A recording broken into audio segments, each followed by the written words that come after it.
I think it's time for us to begin the separation between a greedy, self-centered world and a world full of generosity and compassion. We are definitely in this fourth wave of the pandemic. It is forcing everyone to consider their own well-being and the well-being of the community. Vaccine passports are pushing us in the same direction. It is ununderstandable to me that there are some religious leaders advocating against vaccines. That feels too much like greed and selfishness. The faith concept is that God so loved the world. And it's probably good that we don't forget that. My name's David Woodall with the United Church of Canada, the Emsdale Pastoral Charge. I'm part of a small group of people trying to make sense of spirituality in the 21st century. Paul, towards the end of his letter to the church in Philippi, talked about their amazing generosity towards him. This is what he wrote. I am so pleased that you showed that you cared for me. I have learned to be satisfied with what I have. I know what it is to be in need and what it is to have more than enough. I have learnt this secret so that anywhere at any time I am content. Whether I am full or hungry, whether I have too much or too little, I have the strength to face all conditions by the power, by the life, by the grace that Christ gave me. In the early days, you were the only ones to help me. You shared with me in the good times and in the bad times. And more than once when I needed help, you sent it to me. I'm not saying this to receive more. Rather, I want you to know how well you have done. Your help and the one you sent with your gifts have more than met all of my needs. With all this abundant wealth through Jesus Christ, my God will supply all your needs. To our God and Father be the glory forever and ever. We learn to be overwhelmed by the generosity of people. Time and again we see people reaching out to help and support each other. Most recently in the tornado through Barrie and the outpouring of caring for the refugees from Afghanistan, from the massive forest fires that are displacing so many people, from the flooding and destruction of the most recent hurricane. I watched not long ago a GoFundMe page for a 14-year-old boy who's dealing with stage 4 brain cancer. His mother's a single mother. I don't have any problem saying that we should not forget who we are. Now is the time to separate from a greedy, self-centered world and build this new world full of generosity and compassion. A mentor of mine, Ken Callahan, shares this story. He said, Tom is generous. It is amazing all of the people Tom helps. Tom is among the most generous people I know. Tom assists more people than anyone I have ever known. When people think of Tom, they think of his generosity. Tom is a legend for his amazing generosity. Tom grew up poor. His father kicked him and his brother out of the home when they were still in elementary school.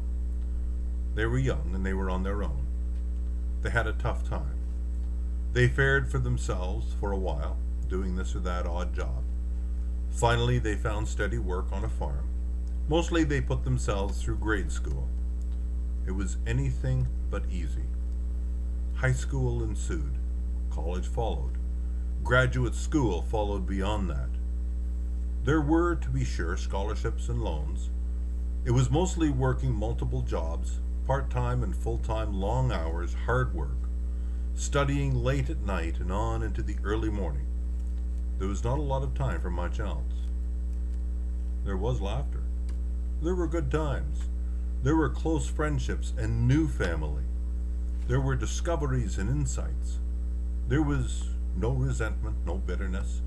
There was no lamenting, complaining, whining, bemoaning.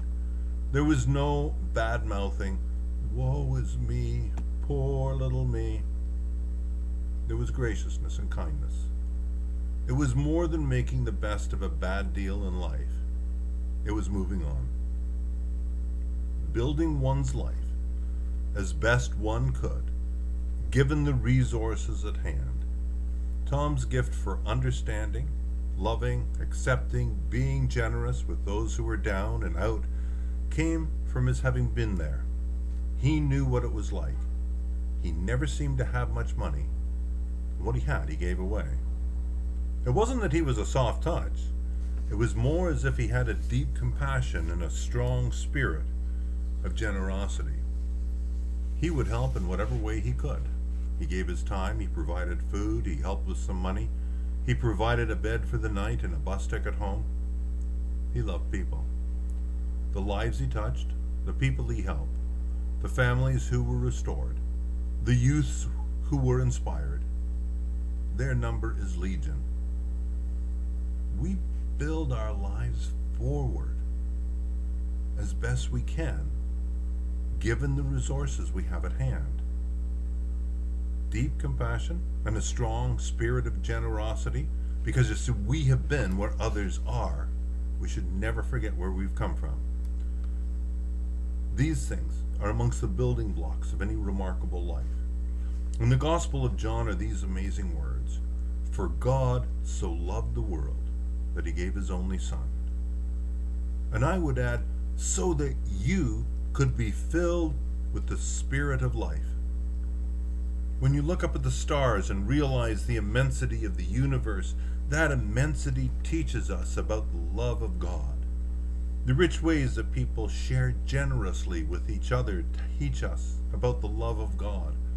Our own deep spirit of compassion and strong sense of generosity teaches us and grows within us the spiritual realm that unites all people on this earth, that unites all faiths.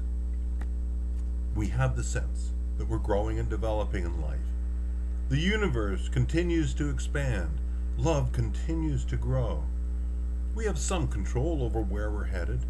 Our lives are counting in worthwhile ways. We feel like we're part of a winning cause. Generosity and compassion grows. Tom had the sense, you see, that he was advancing and building his life effectively. He had the sense of being surrounded by the love of God. He had the confidence that his life counted and was worthwhile and constructive. He had a sense of where he was headed in life. He knew he was part of a winning cause. He shared his generosity in amazing ways. When we have the sense that our lives are standing still and not growing, that we have no control over where we're headed, that our lives are wasting away, then life feels like a sinking ship. Then we are less generous and we have less compassion. These past, only been 18 months? And the difficult months that lie ahead have taught us that we live in a more dangerous time than we have for many years. And sometimes our fear gets the best of us. We feel distant from God's love or any kind of love. And the more frightened and fearful we are, the more selfish we become. Stingy and selfish behavior patterns are our ways of trying to protect ourselves from our fear. It's time for us to begin the separation from a greedy, self-centered, fear-centered world and create a world full of generosity and compassion. We're building a new world, and we get to define what that world looks like. Gracious receivers are generous givers. So begin by sharing with someone else. And when others share with you, be a gracious receiver. Say thank you. The love of God for the world means that we live under this umbrella of grace. It doesn't matter that doesn't matter about our belief system. Just claim that grace, regardless of what you believe. If we were not alive, we would have missed all the good and the bad of these days. The good brings us joy, and the difficulties make us human. Embrace this grace. Love pours forth. tumbling, rushing, spilling over like rivers in the wilderness.